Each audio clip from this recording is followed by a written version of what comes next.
Hello, everybody. My name is John, and I'm Aliko. we are producing this podcast, which will deal with the mind and all about it from a hypnosis perspective, but also how important it is and the tools and techniques that you can actually activate. And we'll also explain a lot of it because not many people teach us about our mind. So Aniko here is an expert. Yes, hi there. I am living in the UK and I'm a clinical hypnotherapist here, working online and in person. And I would like to now help people to widen their knowledge of their own mind so they can help themselves more and understand themselves more as well, and to be able to create the life that they want. And I mean, this is what we're doing this. We're doing this to help not we're doing this to help the public, and educate Absolutely. people's minds. And, if you're a therapist, you may have a different view. You may learn something. You may teach us something. So please let us know. We're always happy to hear. Yeah, and the views, I think, as many hypnotherapists are out there, I think we all have different opinions. We all have different views, and that's okay. That is not to say that it's wrong or right. I mean, and we can always challenge each other. There's no But manual with the mind. no, not at all. Not at all. You can't find it anywhere. Absolutely. Absolutely. So today we're going to talk about the conscious and the unconscious mind, I think. Yes, we are going to introduce It's a them. bank holiday over here, so I'm a bit sleepy. So just Annika's really in charge. I'm only just turning up. As always, right? As always. So Absolutely. let's start with the conscious mind, right? Which is our logical mind. So I'm going Yes. to say a few things and then you can jump in, whatever Okay. you want to add to it. So the conscious part of the mind where we do our thinking. So we are thinking with that part of the mind, right? We also make decisions. And we use our senses. So we see, we hear, we feel, as in we can touch, we can taste, we can smell with this part of the mind. And we have the ability to reject or accept whatever we hear. So you out there, whoever is listening, you can decide whether you take this in or not with that part of your mind, with But you the should, because she conscious. knows what she's talking about. And it's quite logical as well. But yeah, it's quite an amazing ability, I think, that we can, which the other part of the mind cannot do. But we'll get to that in a moment. Is there anything else that you'd like to add? Yeah, the logical part of the conscious part of our mind doesn't really come in until we're about seven, give or take. I mean, there's no specific, you know, the mind is a model, really, isn't it? You can hold a brain, a heart, a lung in your hand, but the mind, where exactly is it? It'll be debated for a long time.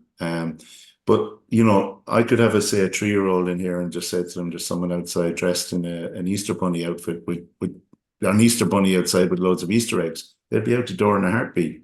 If I said it to an 8-year-old, they might go, but they'd look at you a bit queeringly first. So it's kind of like at some point in time we developed that, somewhere 6, 7, 8, developed that ability to think for ourselves, and that's when the conscious mind kicks in, and all that you spoke about, the ability to accept, reject, make decisions. Yeah. Yeah, which actually reminds me when kids are like teeny tiny and you ask them to, can you just check the kitchen if I'm there? Then and when they look at you and they say, no, you're actually in front of me, then you know that okay, they are developing now. Or when you're trying to take their nose away and they start to cry. Yeah, no, And absolutely. then okay, I'll give it back. Yeah, so I mean, the conscious mind is the part of the world that we normally look from. It's the world wants to live in that conscious state. It wants to live in a logical mind of ABCs and one, two, threes and understand everything from that. But of course, as therapists, we very much understand that the unconscious mind is actually the real powerhouse behind it all. And when there's a conflict between both, it's where our habits, our beliefs, our behaviors, they're all in our unconscious mind. So the conscious mind may wish to make a decision, but if there isn't harmony between conscious and unconscious, that's when the struggle begins. Yes, because the unconscious will win.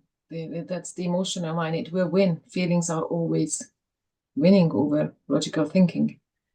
And I think that's a massively a big key part of this, is to understand why it happens when I am saying to myself, no, I don't need that chocolate, but I'm going for it anyway because I have this pull, this portion and everything else.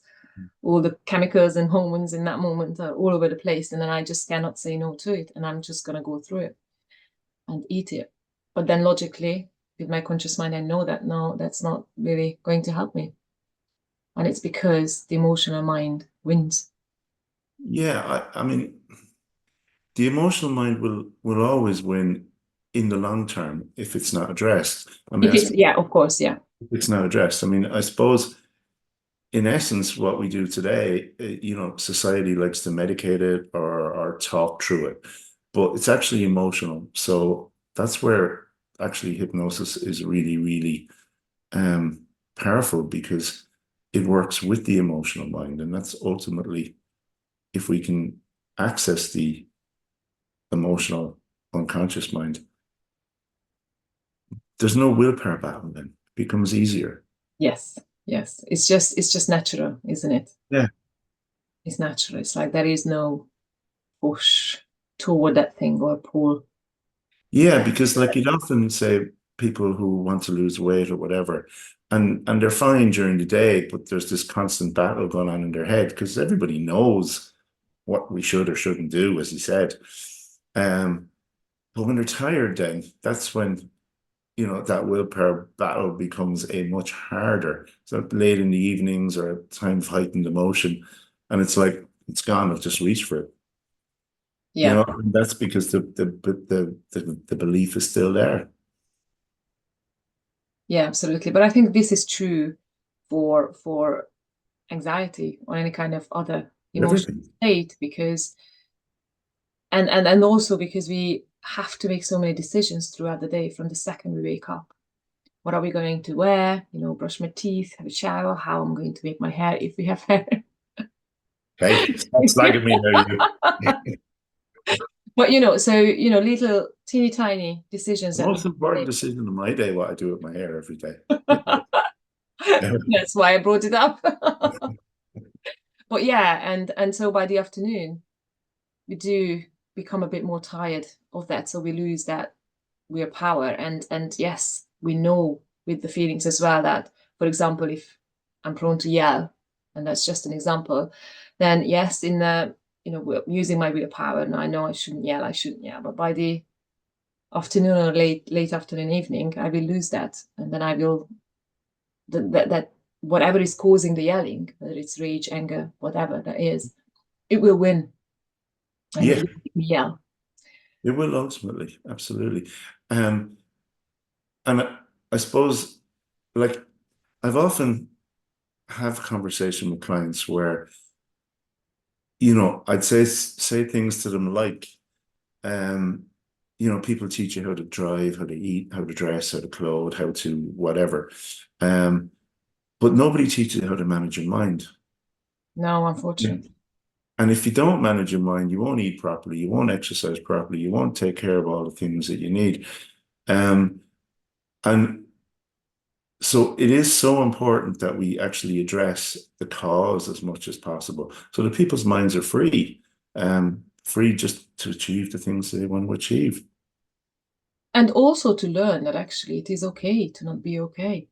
Yeah. Because where it starts, it's when, like, when I was a child, I wasn't allowed to show my emotions. I wasn't allowed to not like something or to disagree, right? Mhm. It started there and then. And so I've learned to pack it in, if you like, Yeah. learn to hide my feelings. But then in the long run, that's not very good because obviously that's harming me, right? That's self-harm. But also that affected showing the positive feelings that I had for others. It massively affected that part of my life. And I'm like, okay, this is not okay because, I do know that I like this, but I don't know how to show it because I wasn't allowed. So it's not just the negative, it affects the positive ones down the line, I think. I think. It does. I mean, 0 to 7, if you take that whole idea of logical levels, it actually explains all this stuff really well. But the environment that we grow up in creates the behaviors that we have, which in that case was you didn't express yourself, which Yeah. creates a set of beliefs, which ultimately creates the identity of who you are. Um, but the beauty of it is that once we know what they are, then we can actually begin the process of changing them to turn them around. But 0 to 7, I mean, the Jesuits used to have they're a religious order in Ireland, I think just in Ireland, maybe they're everywhere, I don't know. But they used to have this expression going, give me the boy until 7 and I'll show you the man. Like they understood that whole thing of 0 to 7 was that time frame that allowed basically the programs to be installed where people can actually run their life. And most of them are unconscious. That's the other side of it. So like they're in the unconscious mind, unconscious, subconscious mind, whatever name you choose to call it. But no, not this week. I know what you're thinking.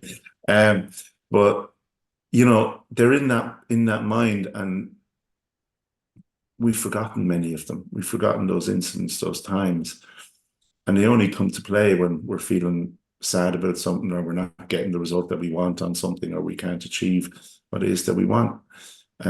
That's when we tend to become aware of them.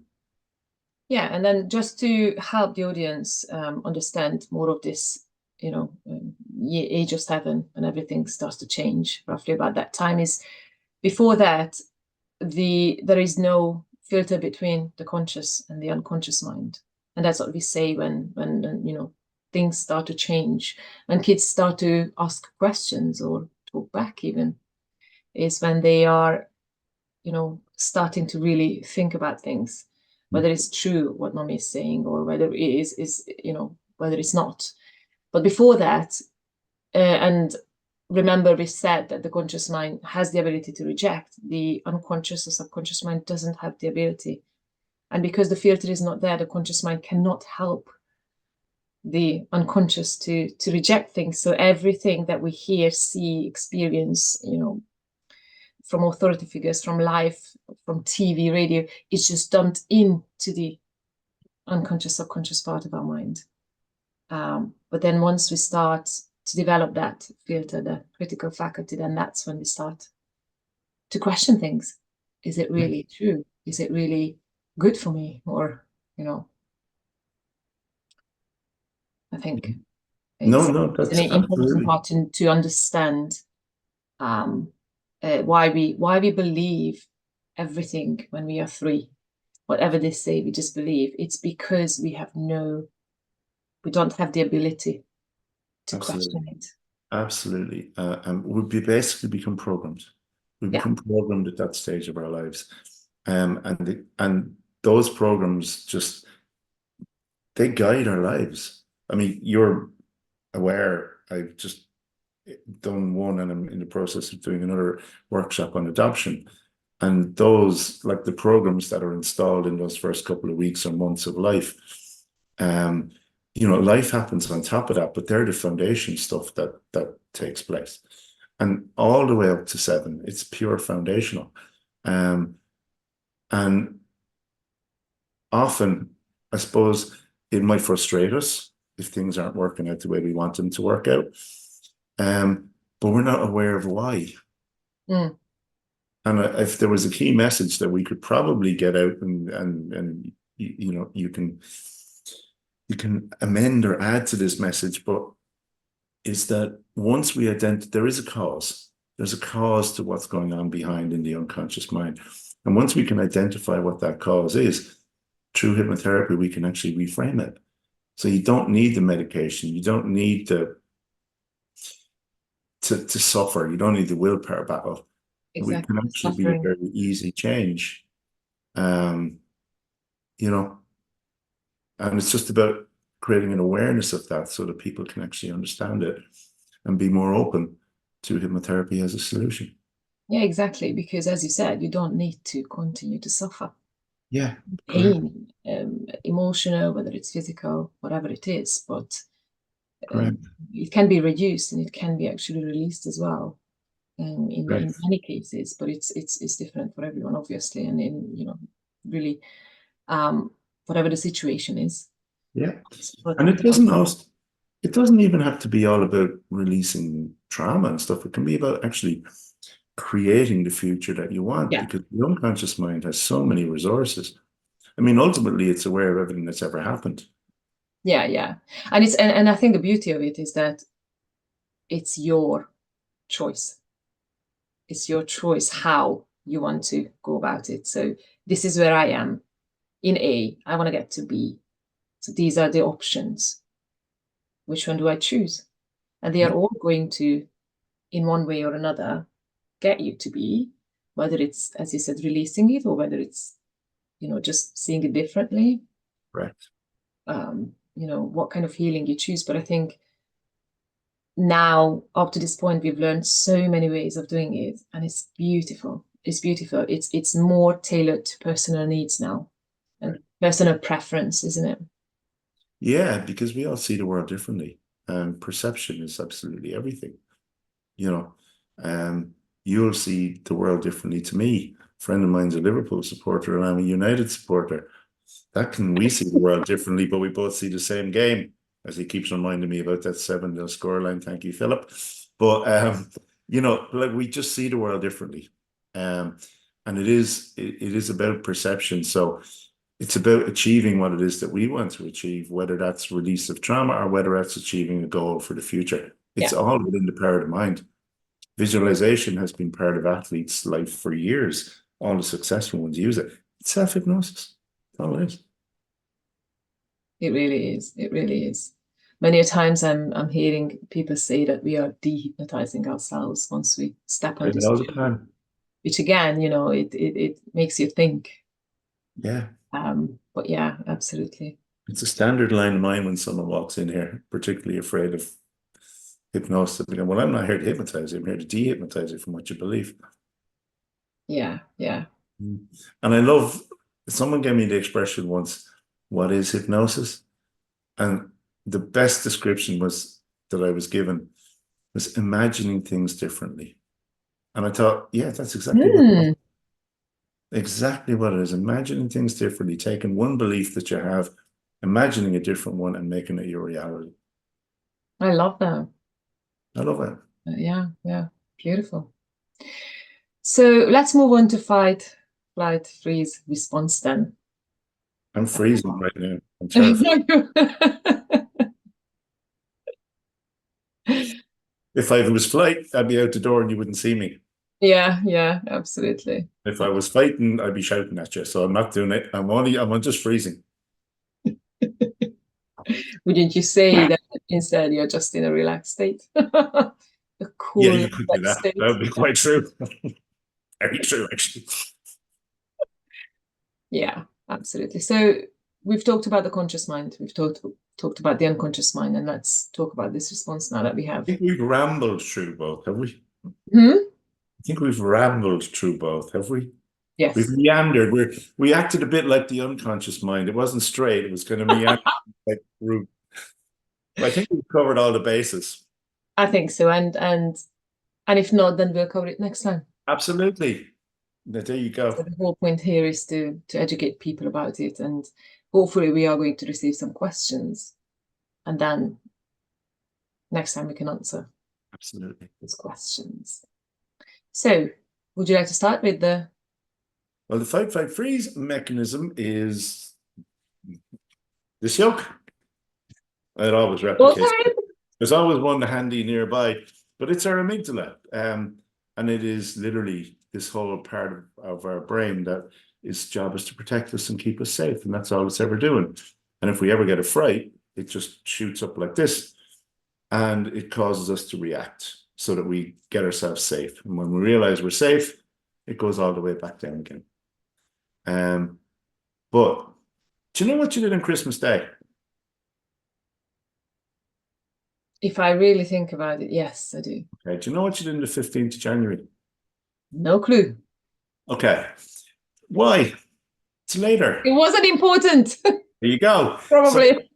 if that fright was important and we Yeah. didn't clear it, it now doesn't close down properly. And just And to clarify for the audience, John is holding a expandable in Yeah. his hand that is just symbolizing this Absolutely. mechanism. Symbolizing the amygdala. Yeah, I'm so used to doing this, I probably didn't explain that very well, but that's why you've just done that. So thank you. fine.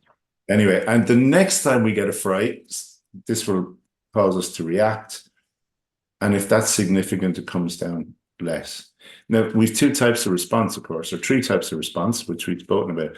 Fight, which is to punch, kick, scream, roar, whatever it is. Fighting back. Flight is to run away.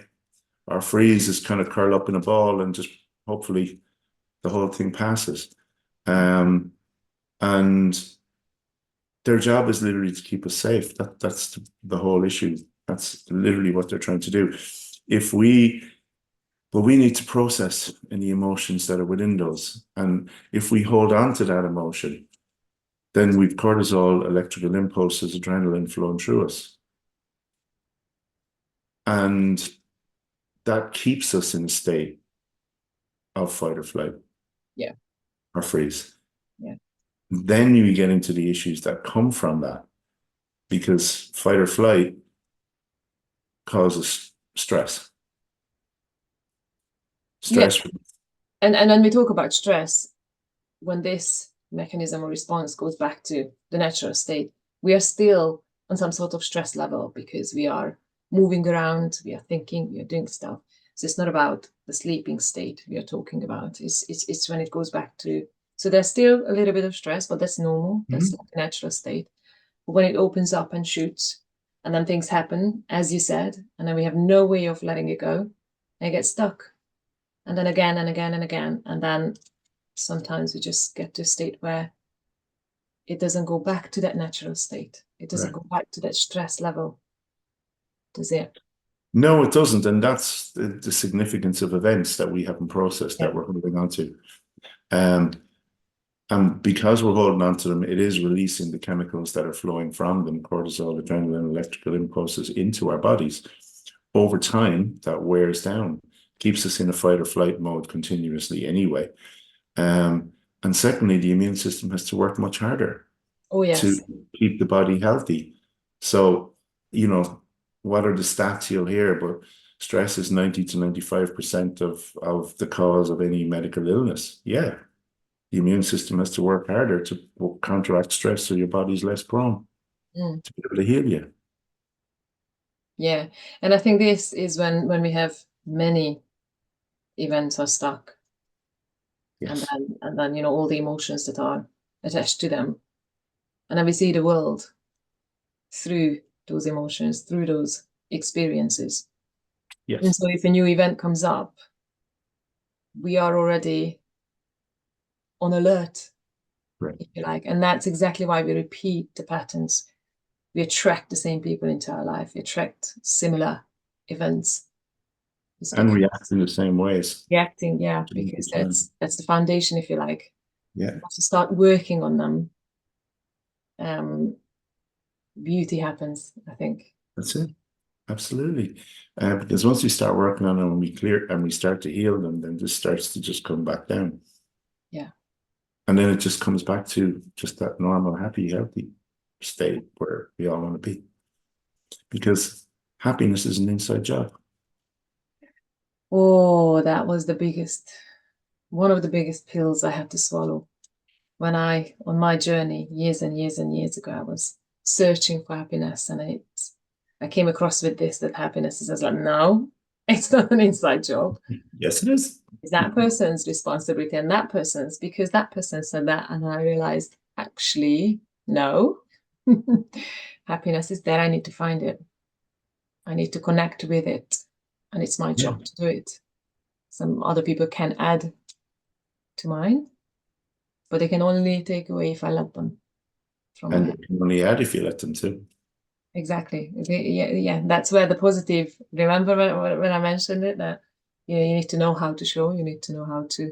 Yeah, correct. Those are good feelings as well. So absolutely. your life. Yeah. I think it's probably fair to say that we have conducted so far this podcast through our unconscious mind because we've meandered quite a lot.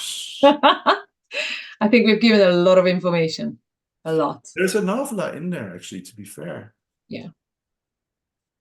And then I think it's okay to say now that we are going to bring this to a close.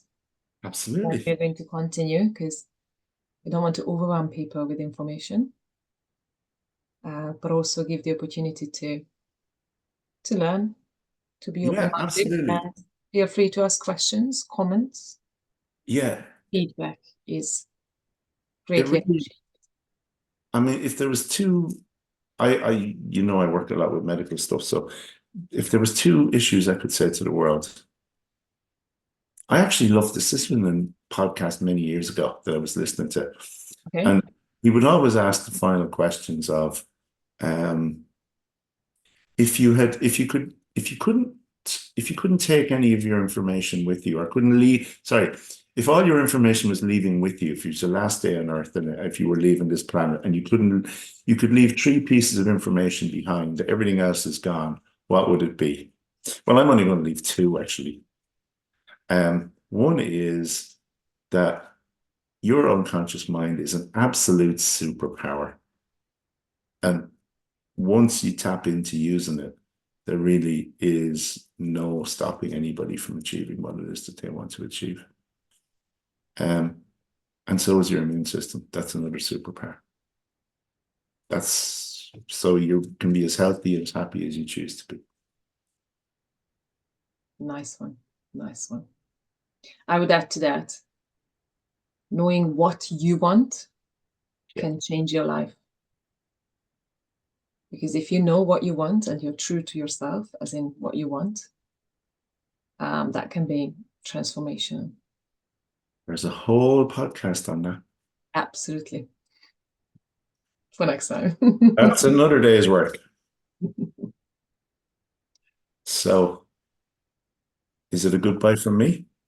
Yeah, I think so from both of us. And it's a goodbye from you. Yeah, absolutely. So thank you so much for listening. And putting up with the pair of us. Yes.